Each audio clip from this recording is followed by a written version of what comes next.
I, like a lot of Chicago Bulls fans, have grown frustrated with the front office and the coaching staff of the Chicago Bulls. Well, CBS Sports came out and they rank the front offices of all NBA teams and have deemed the Chicago Bulls to be the worst front office in basketball. My goodness.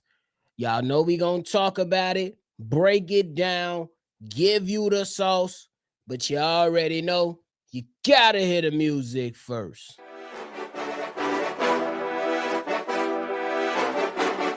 Cognac, gang.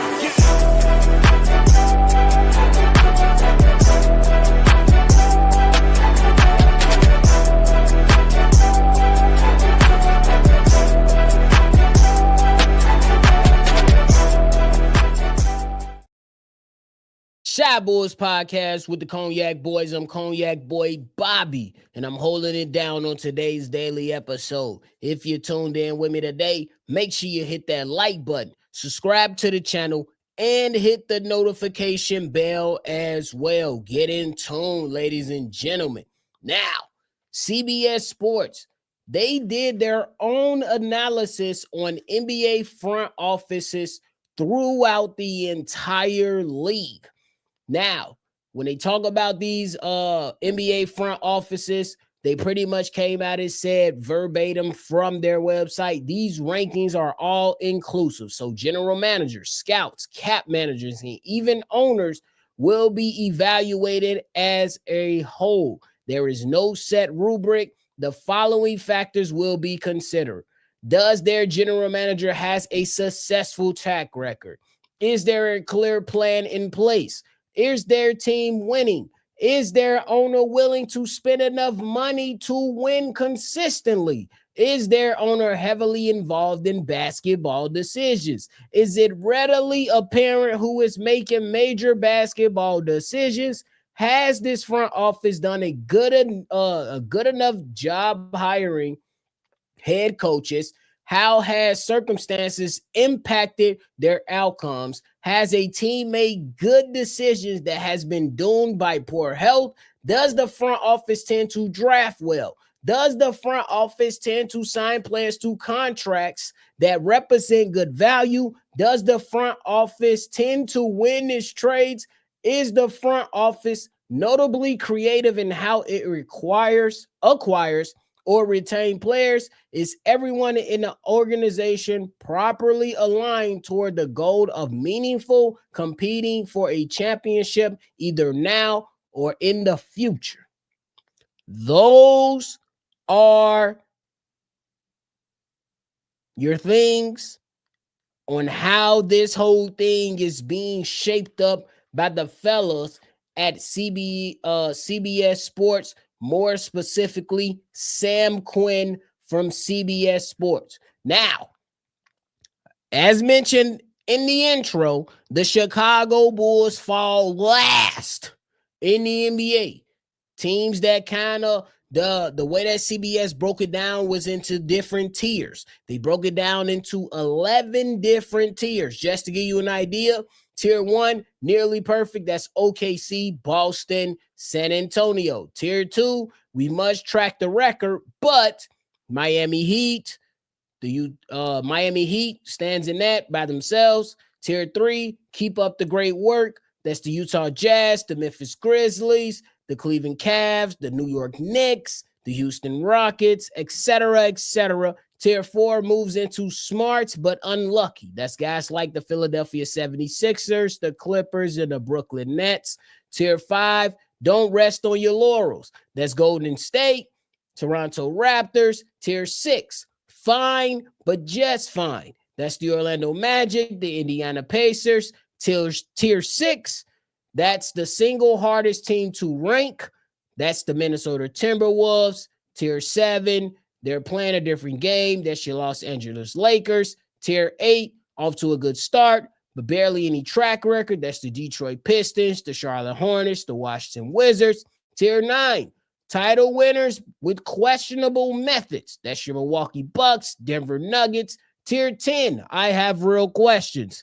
Falls between the Portland Trailblazers, Atlanta Hawks. Tier 11, I can't defend what you're doing. That is where the Chicago Bulls fall alongside of the Sacramento Kings, the Phoenix Suns, and the Dallas Mavericks. We know, or you all know, we love the Chicago Bulls. We are fans. However, they rank 30th in the tier that says, I can't defend what you're doing. Now, before we get into the CBS stuff, I say, I can't defend what the Chicago Bulls are doing either. Do I have to relive the history with everything? Let's go down a deep dive real quick. Okay, so the Chicago Bulls, they get AK in the house. You got Zach LaVine already. You get ready, Larry Marketing. You go ahead and in the middle of one of the seasons, you go ahead and acquire Nikola Vucevic by trading multiple picks and some players to acquire Nikola Vucevic. Then in the offseason, you go ahead and you pick up Alex Caruso, DeMar DeRozan, Lonzo Ball. Look like it's going to be fantastic. Then you look at that, Lonzo Ball goes down. The Chicago Bulls don't pivot. They go ahead and say, hey, Tristan Thompson, come on the squad. Then you look at that, Lonzo Ball still not in the picture. Hey, Kobe White, can you step up? It doesn't matter. We're gonna sign Pat Bev. Josh Giddey, we like you. We're gonna trade you straight up for Alex Caruso. And that's just a quick overview of how we are here right now. Not including the Zach LaVine trade, not including letting DeMar DeRozan pretty much walk for virtually nothing. Just a second round pick, and you look at it. So when we dissect these different things on why CBS is deeming the Chicago Bulls the worst front office in the entire NBA, here's some few questions that my guy Sam Quinn asked the Chicago Bulls. Does the GM have a track record? No. The Chicago Bulls haven't won a playoff series under AK. Arturas Karnisovas, if you wondering what AK stands for. Does the GM have a plan? It certainly does seem like it. Karnisovas argued in a recent press conference that teams can win championships with 9 or 10 very good players. Okay, good luck, bozo. Does the front office tend to make good trades? Hell no. I ain't even going to read the rest of that. Does the front office tend to sign good contracts? Hell no. Do we got to mention Patrick Williams? Do we have to talk about Patrick Williams and his contract? Oh, okay. I didn't think so. Is the ownership willing to spend enough to win? Is that a joke? Is that a joke, ladies and gentlemen? That's all I want to know. No, it's not a joke. And if you think it's a joke, let's have a conversation because it don't make enough sense. And the reason I have no pushback for them being the worst front office in basketball is simply because you've put yourself or backed yourself in such of a bad situation that you, as a franchise, can't even get a fucking respectable deal out of any of the prospects that you had in Chicago. You mean to tell me Alex Caruso couldn't go for Josh Giddey and a first-round pick? You mean to tell me that DeMar DeRozan couldn't go for more than a second-round pick over to the Sacramento Kings? You mean to tell me the only thing we get out of Zach LaVine is the rights back to our pick that we was already going to get and 3 players that we don't really necessarily know nothing about? Tell me the respectability. AK's not respected around the league. Mark Eversley is not respected around the league. We don't even see Buddy like that.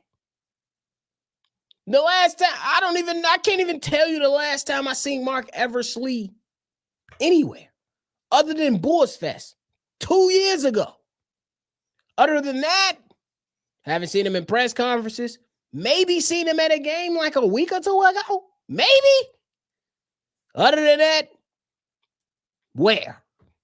Your head coach has been placed in a difficult decision. And there is a point to where the Chicago Bulls fans is questioning if he's the right guy, and rightfully so. A lot of people tell me that Billy Donovan is good, and I don't think he's necessarily a bad coach.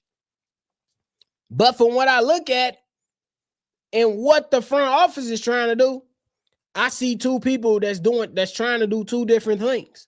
Or one person that's the head coach, like, okay, how you expect me to make pies out of shit? You want me to make some mud pies? That's what you want me to make? Okay, I guess this is what I got to do, right? To just hold my position. I just got to make mud pies out of shit. That's it.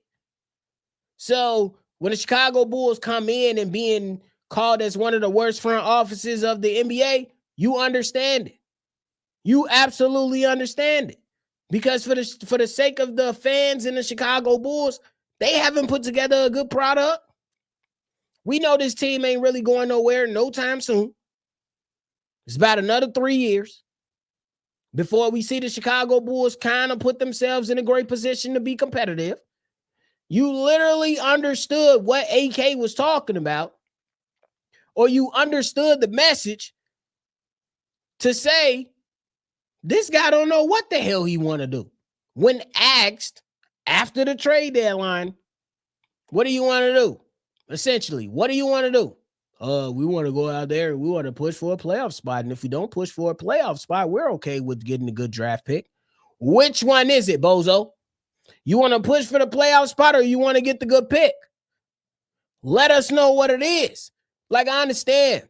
You don't necessarily want to come out and say, yeah, we're tanking. You know what I'm saying? You don't necessarily want to come out and say that, but an easier way, and I'm pretty sure y'all will agree with me, is to come out. If AK would have came out in that press conference after the trade deadline and say, hey, our focus is player development.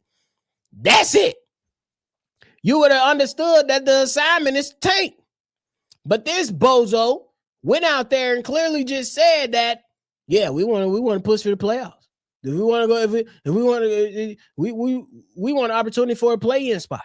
We want an opportunity to make a playoff run. That's what he said. Said, yeah, man, I'm okay. I'm okay. If we go ahead and we make the playoffs, I'm cool with that. If we don't make the playoffs and we get a better draft pick, I'm cool with that too. Pick a lane, bro. Pick a lane, bro. Y'all know. Fellas, where you at? Fellas, y'all know. Your girl asks you something and you ain't decisive in your decision, that woman gonna question you. So when this bozo and my AK go out there and we ask him a question and he ain't decisive in his decision making, we gonna question him. It ain't gotta be a lady you're dealing with or somebody you're dealing with. It could just be very, very simple. It's either you're decisive or you're not. It's really that simple.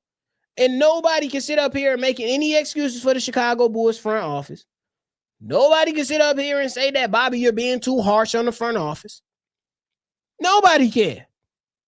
And if you are sitting up here trying to say, well, man, I think that AK is really just trying, you know, I think he's doing an outstanding job, I would question you. I would question you in your train of thought. I would question you on what the hell you are thinking for the sake of the team. Keep it quiet, but keep it a buck with you. Because if we look at AK and his track record, to the point of CBS, the track record is kind of shitty. That's just what it is.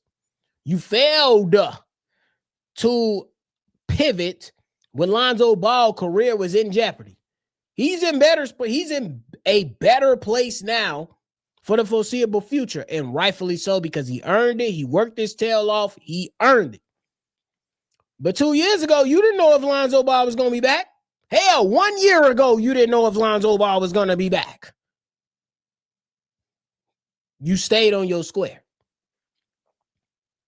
We looked at the Chicago Bulls. We said, hey, trade Andre Drummond for them 2 second-round picks, dog. Nah, we ain't going to trade him to the Philadelphia 76ers right now. We just going to wait until the end of the season and let him go there scot-free. Tell me where the competence is. The competence is in that. Tell me. So for them to be ranked one of the worst front offices, well, the worst front office in the NBA with no plan, with a bunch of question marks, with a bunch of head scratchers, with a bunch of, hold on, it's stinking here. Rightfully so. Because it's stinking here. Now, don't get me wrong. I was able to shove some of that emotions to the side and say, hey, for the sake of me remaining sane, I'm going to just go ahead and chill out here for the young guys. Whether that's Ayo Dosunmu, Kobe White, but most importantly, Matas Buzelis. But if we keep it in a buck and we getting our thoughts and we thinking logically and we including some emotions and we trying to figure it out, front office is absolute dumpster juice. That's just what it is until proven otherwise. And the reason I don't sit up here and pound the desk for guys to be fired is because I don't think guys are going to be fired. I don't think guys are going to be fired. Billy Donovan could have been fired 2 seasons ago. AK could have been fired 2 seasons ago. They still here. And if in the future looks like they will still be here. So, yes, it's frustrating. It really is.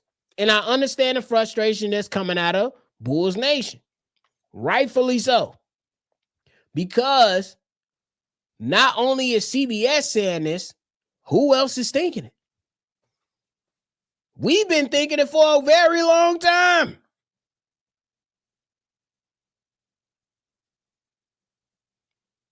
Keep it $1,000. We've been looking at the Chicago Bulls front office as being incompetent at least for the better part of the last 3 years. Outside of them 35 wins in that season with Lonzo, Caruso, Zach, and DeMar, other than that, what else? What else? Because to the point of the article that was written by CBS and more specifically Sam Quinn, what have the Bulls done to make you believe that they can get the ship right? Because the ship is like damn near on the water. You probably got a few sails still hanging out the water. Keep it $1,000. This is where we are. Now, I will keep it a buck and say that guys like Josh Giddey have been keeping me intrigued. Matas Buzelis has been keeping me intrigued. I'm interested to see how Zach Collins ends his season now that Jalen Smith has been placed in concussion protocol. I'm not excited about Patrick Williams. I'm not really looking at Kobe White as being a game changer right now. And that's probably just be some revisionist history because of what happened the last half of the season. But other than that, I just got to depend on my young guys because I don't trust the head coach. I don't trust the front office. They suck. That's the facts. Those are the facts for me. But hey, we look at this whole situation and you just got to look at it for what it really is, because the Chicago Bulls don't deserve any type of we gonna sit up here and we gonna make excuses for you or we gonna defend you. I can't defend none of this shit they've been doing. Does the GM have a plan? Does he? No. Does he have a good track record outside of the year and a half he was here the first time? No. Does the front office tend to make good trades? No. Does the front office tend to sign good contracts? That one, I might bend a little bit. Ayo Dosunmu, Kobe White, those are good contracts. Nikola Vucevic, that's a solid contract, but I think his time up. You gotta go. But Patrick Williams? No, we ain't trying to entertain that one. Not at all. Are they willing to spend enough money? Not at all. So, hey, they sit where they sit for a reason. And it's all on them. Nobody else can change it but them. I ain't going to sit up here and pussyfoot for them. I ain't going to sit up here and clamor for them.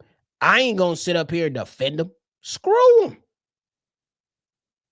Yes, I love this basketball team, but I'm not going to sit up here and be no fool. No fool. And act like it's better than what the situation is. No. They got a lot of work to do. A lot of it. You talk about you can win championship with 9 or 10 really good players? In what world, bro? In what world? This ain't the 04 Pistons.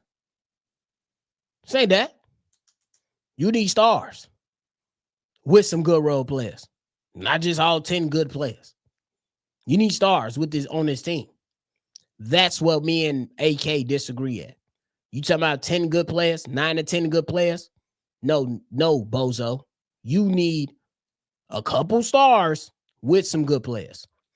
You don't have no stars. Good riddance. Good riddance. But hey, I can't blame CBS Sports for deeming the Chicago Bulls as being one of the worst, well, being the worst front office in all of NBA. Not mad at it. It is what it is. It is what it is.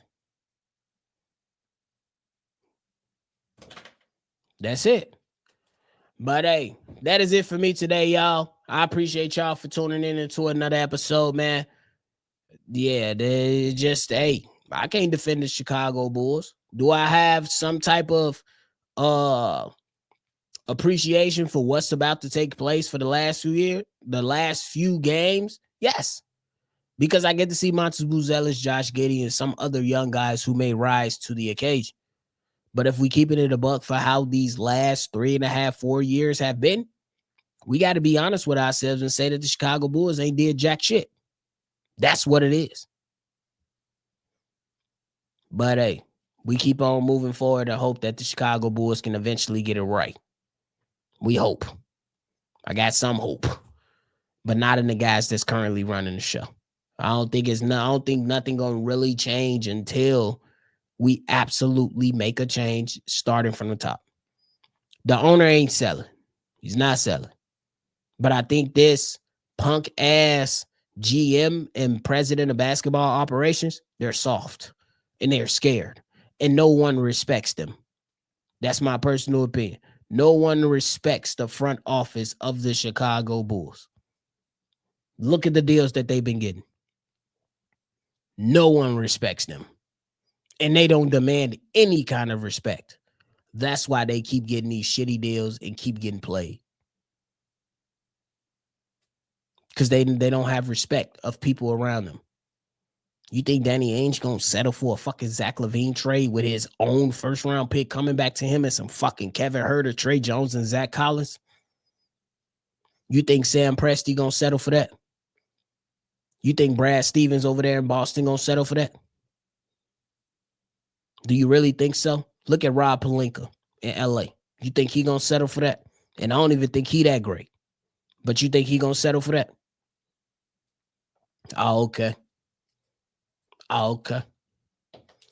But that is it for me today, ladies and gentlemen. I appreciate y'all for tuning in into this episode, man. Before y'all get up out of here, make sure y'all hit that like button, subscribe to the channel, and hit that notification bell, man. Look, those lines be open. Y'all can tune in if you want to. Tune in if you don't. But the number to do so is down in the description box below. I appreciate y'all. Make sure y'all always see red, and y'all already know. I'm going to catch y'all on the next for sure. Because the Bulls, oh my God, let it go. Let it go. Peace out, y'all. Cognac.